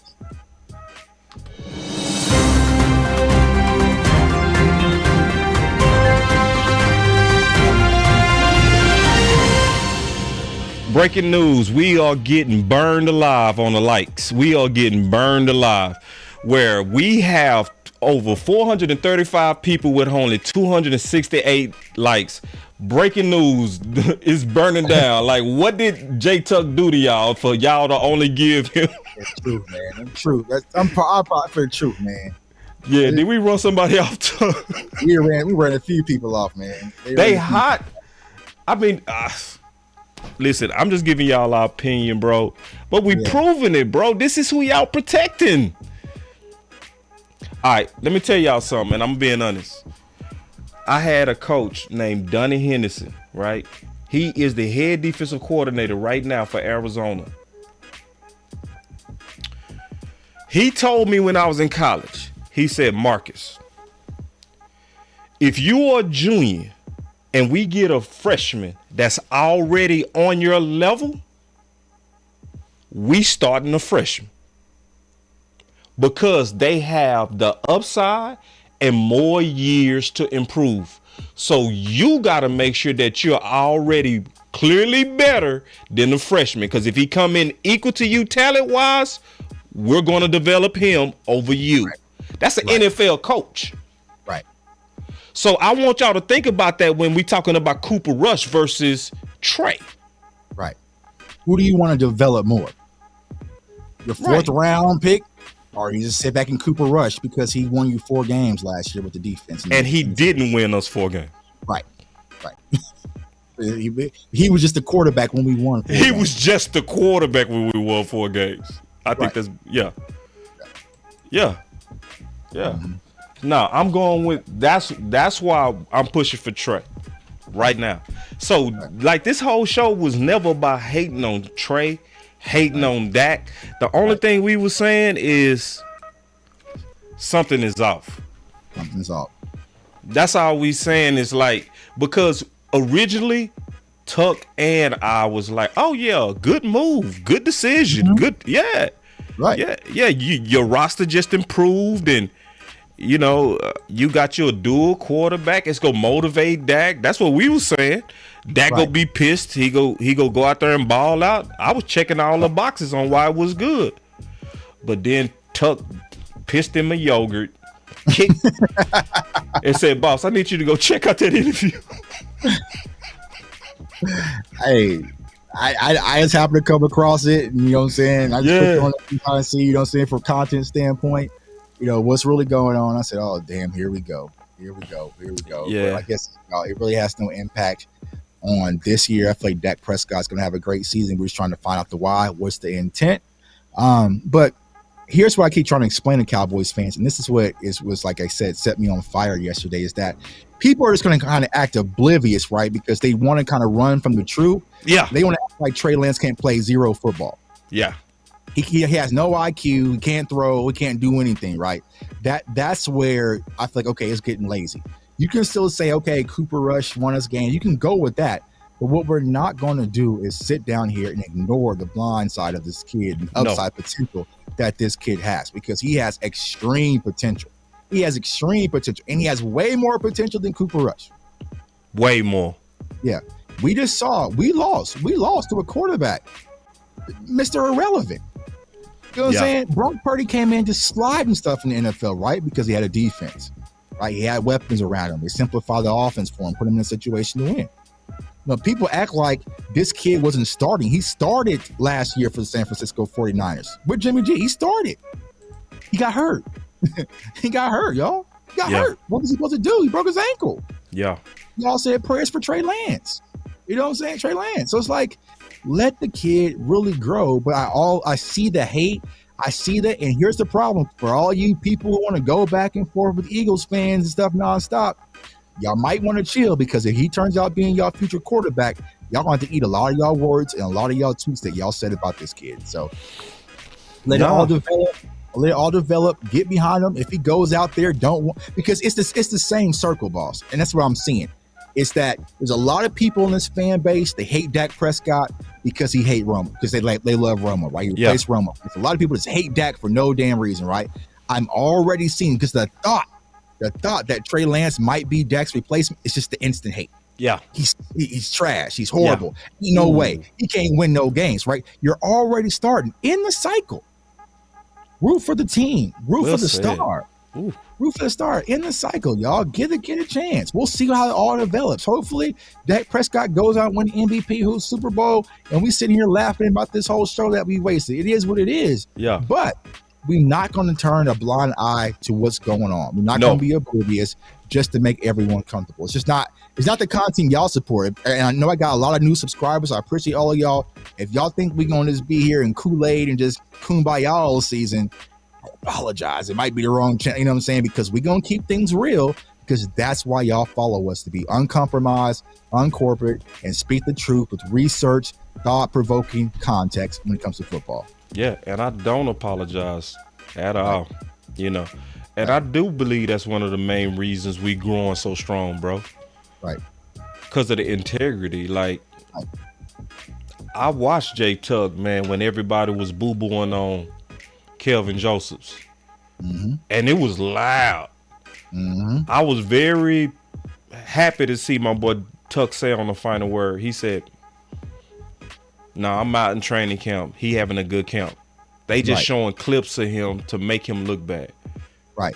And here's the thing, y'all know where I stand with Kelvin Joseph. Like, me and Kelvin Joseph, now that he's gone, I'll let y'all know, me and Kelvin Joseph had beef behind the scene, like series, like, barking back and forth, right? But right is right, wrong is wrong, right? So when I see people deliberately just bashing the player or spreading this narrative, and I'm just like, no, that's not the case. Mm-mm. Yeah, he got beat by CD in one-on-one, but there's no safety help. This is just a drill, right? But when he's been playing inside, he's been looking better. He's had his best camp since he's been a Dallas Cowboy. And what did Mike McCarthy come out and say yesterday? I feel like he had one of his best camps playing inside. He looked more comfortable. We're not going to sugarcoat and lie to y'all. And that's what we're here for. And I feel like that's the responsibility with the platforms that, Boss and, numerous others have built. I'm not going to, if Trey Lance was purely garbage, bro, y'all know I would tell y'all. Yeah. I would smash that button and be like, all right, you know what I'm saying? This is womp womp, you know what I'm saying? Why do we do it? Y'all know we keep it real. But what I'm trying to tell y'all, I trust my eyes, I trust my research, And I'm going to say this.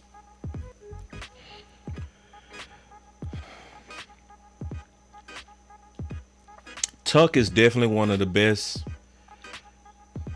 I think you probably had the best year out of all of us on killing the research game, bro. For real. And I feel like I'm a heavyweight. You know what I mean? You killed it this year, bro. Like, in terms of research and thoroughness, ain't nobody touching Tuck this year, bro. That's real talk. Like, Tuck, I don't know if you got angry or something, said you wanted to get up to 10,000 subs, but you hit a zone, bro, that I greatly appreciate. Appreciate it, man. Because I see the hate that he's starting to get too. And I feel like some people threatened by you, bro. Oh, yeah. Just keeping it real. It's some people threatened at your success, the way you moving, but they can't touch you. They can't. Somebody finally took a shot at me today. Finally. Mm-hmm. I was like, finally. But I had something for him. I had mercy on him, didn't I, Tuck? Bro, the crazy part, the person who took a shot at me was a person who I reached out to a few years ago to do an intro for my YouTube channel and got no response. Yeah. But now, and this is why I said in my video, y'all, it's a testament to the work that I know my brother Boss put in and so many others. Like, when I said that Hunter Luepke was going to make the roster, book it wasn't because I just said, let me just say something on Twitter and just hope it hits. No, what did I do? I showed y'all the video of Brian Schottenheimer when he was at Seattle saying, traditionally, he loves having a fullback. He might keep 2 or 3 on the roster. I even went back to when he was at Georgia. So I did extensive research and said, okay, they have a plan for Hunter Luepke. That gave me the confidence to go out and say it, right? The same thing with Marquise Bell. The same thing with Jalen Tolbert. The same thing with TJ Bass, right? A lot of people are like, you know what I'm saying? So it's just like the work that we do pays off. And now we're in a groove. So I want y'all to know, whether you view me on Boss or whoever's channel, right? Whenever we say something, just trust that we've done the research. I can say that about Boss.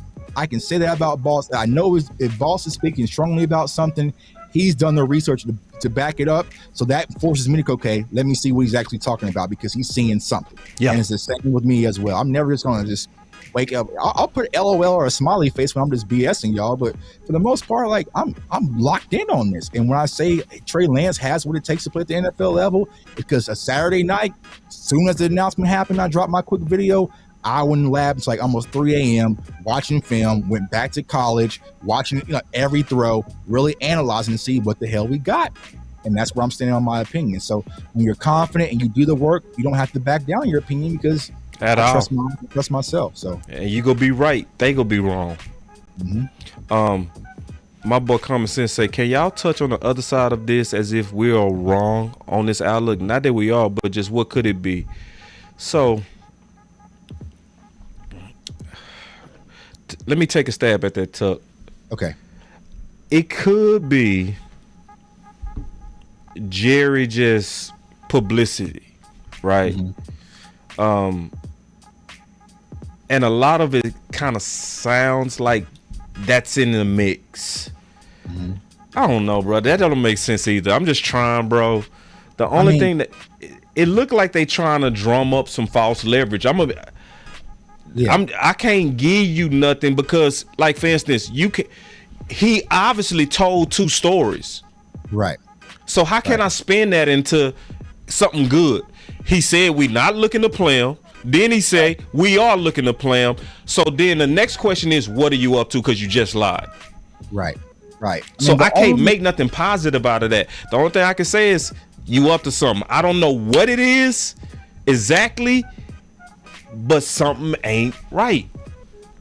The only thing I can think, okay, we were wrong about this whole situation, where it's just like, listen, they wanted to go get this kid, they're going to develop him, and then lose him in free agency for a comp pick, or like something like or trade him, flip him, or trade him, or flip him. Right. So if you're able to spend a 4th on Trey Lance, develop him for the next 2 to 3 years, and get a 3rd or a 2nd out of him, maybe that's the investment. But that don't even. Come on, y'all. Like, and Dallas don't do that. Right? Yeah, you know what I'm saying. Like, we gonna buy players, build them up, and flip them to somebody else. Like, and without scouting them, you ain't talk to your scouts. Right. Because I want y'all to know they have 2 sets of scouts. They don't just have scouts for college. They have scouts for the pros. You didn't talk to none of them. Right.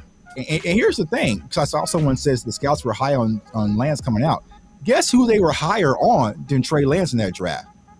Zach Wilson. You didn't at least pick up the phone and call New York and say, could you get Zach? Like, you didn't even try that. And Zach Wilson's played in more NFL games with, like, so there was something where it's like, you know what? It's something. It's something. It's just something. That's just where we at. Right. That's why it's the perfect thumbnail. Something. But we got them Scrooges in there because it got the smell of Scrooge. It got the, we don't know. Only thing I can tell you is it's some smoke, and if it's smoke, it's probably yoga fire, yoga flame. Where there's smoke, probably some fire, bro. Something just ain't right. I got some new super chats real quick. Tuck, you got time before we get out here? All right, we good. All right, so let me go to these new super chats, man. I see y'all loaded up. My boy Texas T said DC4L. Hold on real quick. Appreciate it. And then Q Dog said, he said, me and Coach Marv got made the practice squad OT. Alex Taylor, good. I'm happy he back. And then B Bird said, oh God, he said, I predict that if we don't go to the Super Bowl, they will hardball him during negotiation. Dak, we already read that. So I'm caught back up. Then we got us another one from some Sadiqa, a new one. She said, Boss, I put out and we're defending the final word and help to get Tuck reach 9,000. Yeah. So Tuck, how far are you from reaching 10,000, bro? Let's see where we at. Thank you, Sadiqa. My boy say Jerry is Scrooge. We we're 125 away, man. We're 125. Boy, come on, bro. Y'all help, bro. It's enough people on here to help to get that today. 125 CFO Sports, man. We at 125. Like I said, if we get there by Thursday, like I said, clock's ticking. 2 people gonna go to the Cowboys game versus the New York Giants with me. So, yeah, or not Giants, Jets. Sorry, Jets, the home game. So, and then Warren Cooper said, and I agree with this. He said it's an upgrade from what we have got. If we had drafted Hendon Hooker in the 4th, it's a good move. Yeah, for football reasons, we love it. Right. It's just that when he start talking, that's when we start. Let me see what. Well, when he started talking, it started sounding like. Oh, you see this guy? See this guy? Right. Number 1 bullshit guy. He do the wee woo. Right. Mm-hmm. It's just what it is. So we go keep our eyes open, man. That's just what we do. And I really mean, if Tuck and I join forces, we would find Tupac and Elvis in 3 months. Right now. Especially with Jerry Jones talking. You know what I'm saying? Yeah. Jerry Jones, he'll tell us where the body's at, man. So yeah, man. So let's get into our final words, man. I'm gonna kick it off, bro. This is no need to panic. This is not a panic show. This is definitely not something that's even as bad as Kellen Moore. This is just keep our eyes open, right? Because this is what I feel like is gonna happen. I think Jerry and them is gonna use Trey Lance as leverage to try to pressure Dak. Okay, I think it's gonna go all year too. Whenever Dak has a bad game, because that happens to everybody. Every quarterback is gonna have a bad game. They're gonna go to their media, lapdogs, and people that want to get in good graces with the Cowboys, and they gonna start leaking them stories that they want out there. And because they want to get into the ivory tower, they're gonna do it. They're gonna build a campaign against Dak, and they're gonna use Trey Lance. Just mark my words.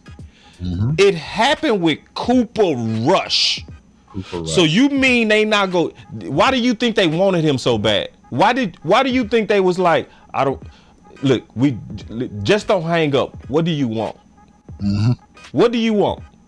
We not hanging up until we get this deal done. Right. Yeah. So talking about inspiration. And that's not football. Who go gets a car without test driving it? Right. That's just not $1 billion business in negotiations. Nah. You know, just don't hang up. This is, what do you need? Like, nah, that's something else. Right. That's not pure football right there. You don't say, hey, y'all hold on for 1 second, and then put them on hold, and then go talk to your scouts. Hey, guys, what's your notes on Trey? Right. We got them on the phone. I'm getting ready to close the deal. Should we do the deal? You didn't do that. Right. Let's not forget. Can I show it one more time? Right. Just real quick, as I'm in the final work. For your scouts, what do they say about why it didn't work out for him in San Francisco? Well, they didn't know. You're talking our scouts knew why it didn't work out for him. Yeah. They wouldn't know that. Were you surprised that he was on that this was coming? Did anybody in your organization give Dak a heads up that this was coming down? No. We didn't tell anybody until we did it. Period. There was nobody that knew it. We told Mike after we'd done it. But my point is, we just wanted to get it done. So, Cowboy Nation, don't fall asleep. I know that this was a great offseason, but this is saying stay aware. Stay aware. They did everything right, and right at the end. So don't fall asleep. We got to be active during the season. You know what I mean? We have to be active. Because y'all thought Tuck was playing last year talking about the no identity. Was he? Was he lying? Y'all thought I was playing. Yo, Boss is negative. I hate this channel. He's not a positive channel. Conspiracy. Why can't you get off of it, boss? Why are you still talking about Kellen Moore? Just move on. Kellen Moore's the number 1 offense. Are you guys crazy? Right. The whole time. Another one. We was on it.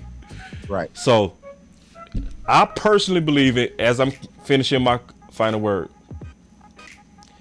that our voice matter. And I wanted to always build this platform to put good pressure on the organization. Not negative pressure, good pressure. Pressure to do the right things. Not to say that we smarter than people, but we love this team. And we feel like we walk hand in hand in the effort to try to win a Super Bowl. You know what I'm saying? So that's my final word. I'm going to tell everybody, do not fall asleep. You can't handle the truth. That's my final word. Yeah, so I'm going to kind of repeat what I already said on Twitter, and I posted the video on it. But it's like, when I started this whole content thing back in 2020, I never imagined to kind of be in the spotlight like this. This room was empty. This was a playroom for my kids and my dog. They just kind of just hang out in here and just play with toys and stuff so they can be out in my basement, right? But since then, I've grown. And the reason why I've grown is because of you, the viewers, people on Twitter, Facebook, Reddit, TikTok, Instagram, YouTube, wherever, has given me the platform. And with that platform, I never took it for granted. I've always put in the work, and like Boss said, that kind of pushed myself to a much higher level where I was doing a lot more research. I was breaking down a lot more film, giving you guys a little bit more insight and doing a variety of different things. Not for me, but really for you, because I feel like you deserve it. And by doing that, I feel like I've become a threat. I become a target, right? But what I want to let you guys know is that, I'm a target, and don't show any sympathy for me because I'm willing to take those bullets for you. And what do I mean by that? It's like me and Boss, we amplify your voice. Yeah. You know what I'm saying? We amplify your voice. And what I mean by that, when I was in 2019, y'all saw my tweets. I talked about Dak Prescott in the draft and why we should draft him back in 2016 during that draft. But no one won't care what I had to say. I was just a Cowboys fan. Like, what does he know, right? What does the community know? So I have pledged to give the community their voice. And with my platform, now when we talk about things on shows or I get things from the chat or, you guys call me or send me DMs, I can bring that to a higher level. And since I am now become the voice of Cowboys Twitter or Cowboys fan, they want to mute me. They want to suppress me. They want to. That's why you see so many different people coming at me for no reason, just for voicing my opinion for a tweet, because they are trying to cut the head off to hope the body would die. And the body is you. The people who go to games, who fly from Florida and Kansas City and Nebraska to go to that stadium and pay for hotels and drinks and ticket prices and all these sorts of things. The real passionate Cowboys fans, they want to mute us. So what I'm going to let y'all know, Cowboys Nation, that's not going to happen. Not going to happen on my watch. I'm going to always stand here and be front line for you guys. These conversations aren't easy. I'll probably get a lot more subscribers and a lot more viewership if I just went ahead with the Kool-Aid. Hit the button. What everybody wants to hear. If I just said we gonna win the NFC East, we gonna win the Super Bowl, book it. I'm booking. You know what I'm saying? We cannot do no wrong. Dak Prescott MVP. Like I would be racked up right now. But that's not what I'm here for. I'm here for y'all. I will remain uncompromised. Exactly. I will always speak my truth. I will always say to my manner, I will always provide context and research and analysts behind it and to amplify your voice because y'all deserve it. Y'all deserve someone being front line, and I deserve someone being front line for me. So that's my final word. Peace. Hey, man, y'all better help Tug get up to he got only 125. Y'all should all go over there and sub up to Tug. Get him to 10,000 today. 10,000.